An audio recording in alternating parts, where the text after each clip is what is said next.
Nashik police आयुक्त यांच्या हद्दीमध्ये पोलिसांचा धाक राहिला किंवा नाही हा जनतेला पडलेला मोठा प्रश्न आहे। कारण रोजच कुठे ना कुठे खून, दरोडा अशा अनेक घटना घडत असतात। त्यातच काल मुलांच्या परीक्षा चालू असल्यामुळे शेजारच्या स्पीकरचा आवाज कमी करण्यास सांगितले असता त्याचा राग येऊन घरातील साहित्याची नासधूस करून गल्लीत दहशत निर्माण करण्याचा प्रयत्न करण्यात आला असून त्यामुळे त्याच्यावर दगडफेक करण्यात आली असून तणाव निर्माण करण्यात आला आहे। या प्रकरणी अंबड पोलीस ठाण्यात गुन्हा दाखल करण्याचे काम सुरू होते। याबाबत पोलिसांनी दिलेल्या माहितीनुसार खुटवडनगर पोलीस चौकी समोरील वेणूनगर भागात पुनीत बन्सल नावाचे गृहस्थ हे आपल्या परिवारासह राहत आहेत, तर त्यांच्याच घराच्या मागील बाजूस कुंवर नामक व्यक्ती राहत आहे।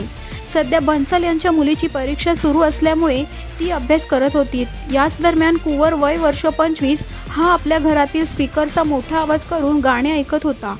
या स्पीकरच्या मोठ्या आवाजामुळे बन्सल यांच्या मुलीला अभ्यासात व्यत्यय येत असल्याची तक्रार बन्सल यांच्या मुलीने तिच्या आईकडे केली।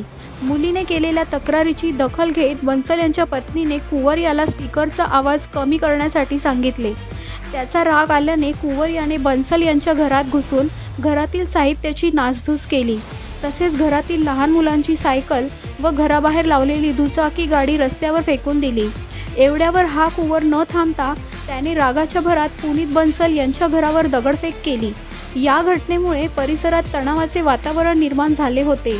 दरम्यान याबाबत पुनीत बन्सल हे कुंवर यांच्या विरोधात अंबड पोलीस ठाण्यात तक्रार देण्यासाठी गेले होते।